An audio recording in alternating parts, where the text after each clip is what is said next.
think in that regard, like I think Berlin is quite open, and I feel like the people are quite open as well. It doesn't present any kind of challenge to me, actually. Like I think people live and let live here for the most part. You know what I mean?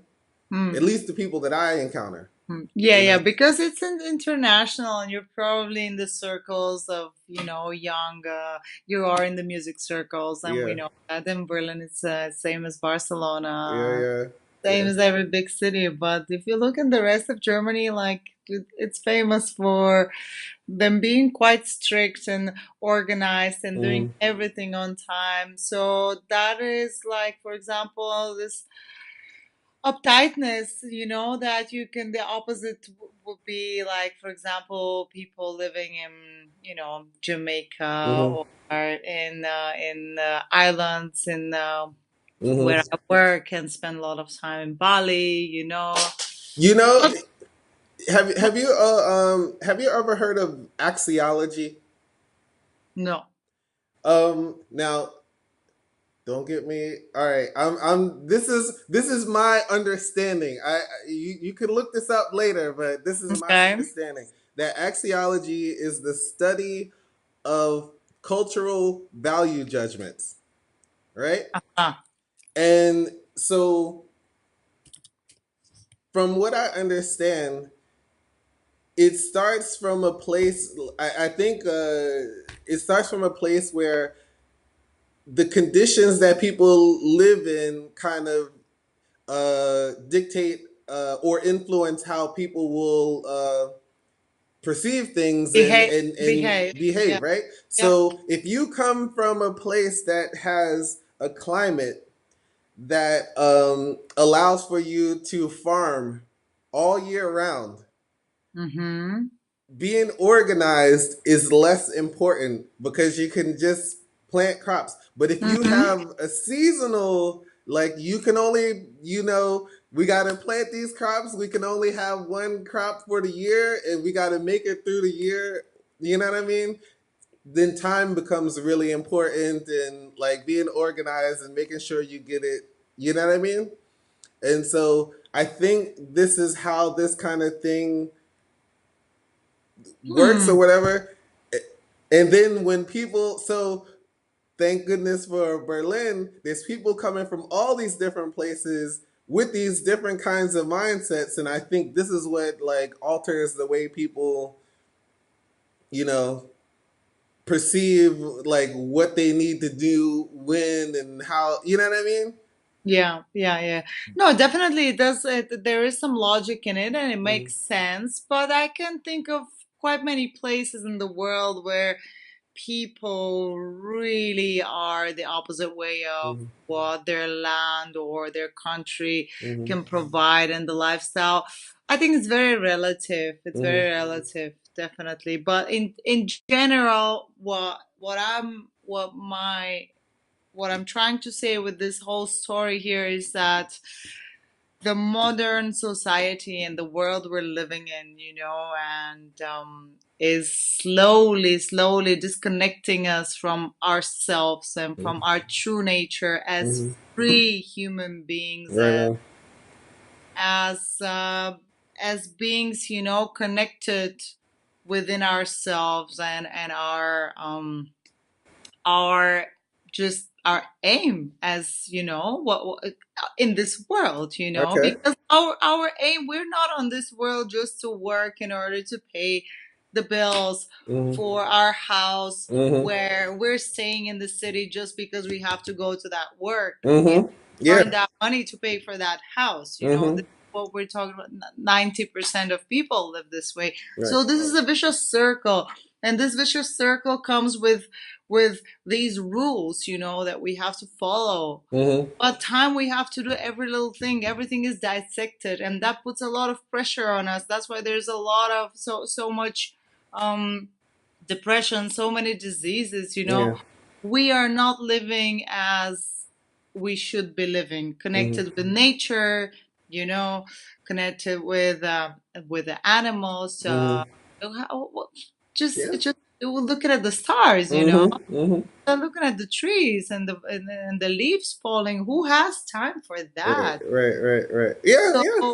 I understand what you you're. know, we are, if you think about it, these rules and this everything has to be planned till the last minute. And if Mm, we don't, then there's such a stress coming. mm, So, uh, I don't know. It's like we're animals in a cage. Like we're talking about the animals in the factories, in the meat factories, mm-hmm. but we are like animals in a big factory. You Yeah. know, humanity is turning into that. Mm-hmm. If you think about it, there's no freedom.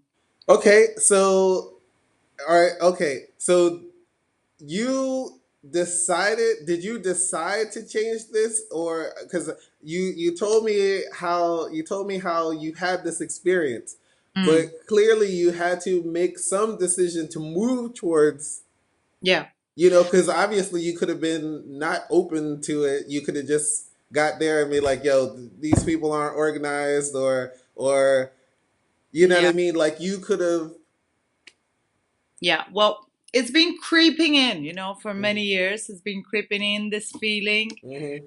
And every time I go to these places that are, just remote and more simple, and I'm more connected with simple people, with nature, Mm-hmm. and they're usually super far. It would Mm-hmm. take like 2 3 days of super challenging travels to get there, and Mm-hmm. most people and governments will tell you not to go there. Mm-hmm. Like Papua New Guinea and places like that, Mm, and mm, but every time I would go to these places, I would be happy with little. It would be a bit challenging in the beginning to get used to, living with nothing mhm, and the commodities that we're used to have back home. mm, Then suddenly in the fourth or fifth day, something happens, Something happens and you kind of connect with everything, and that's when you feel the true essence of us as humans in mhm, with everything around us. mhm,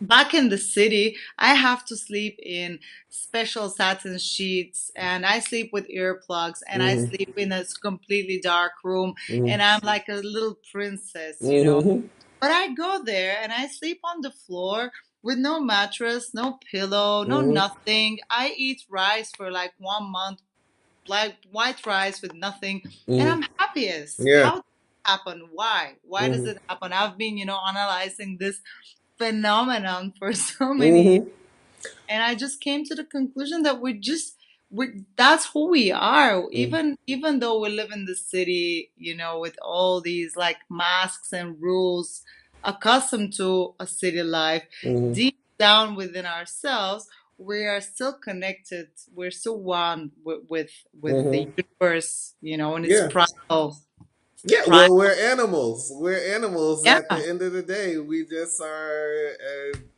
We have we some are. level of Yeah, we intelligence, still have but it yeah, inside. yeah, Yeah. But we don't know. We've forgotten. yeah.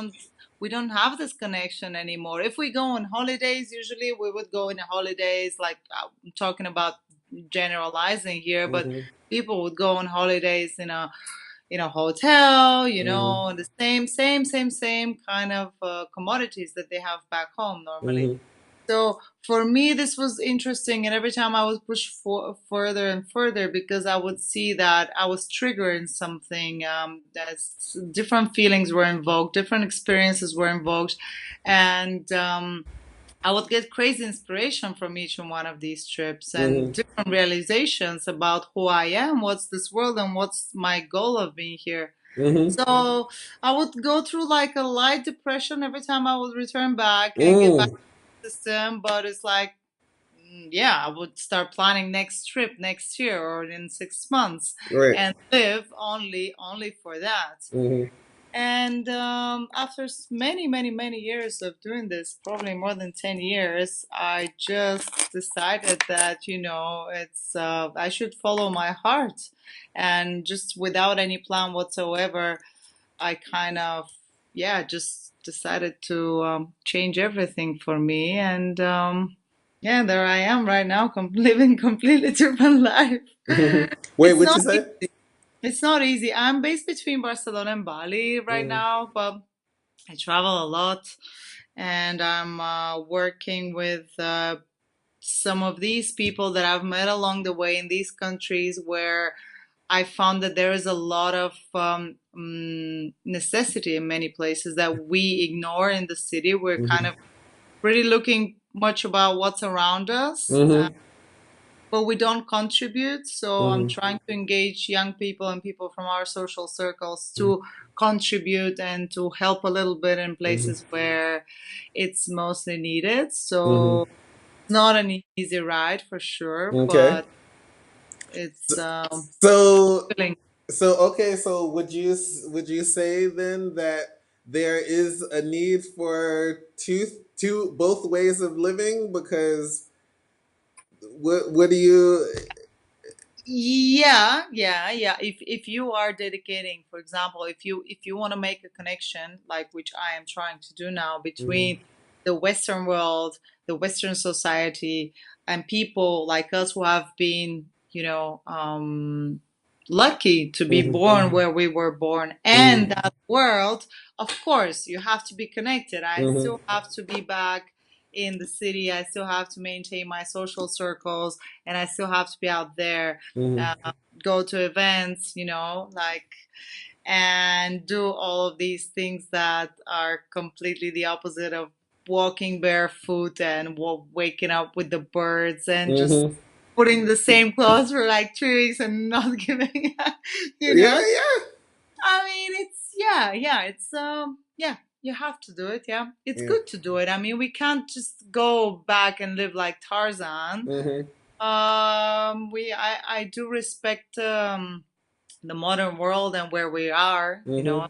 Technology and science has taken us. So, but I still think it's very important to be able to remember what's that we are humans, and and to be connected with everything around us.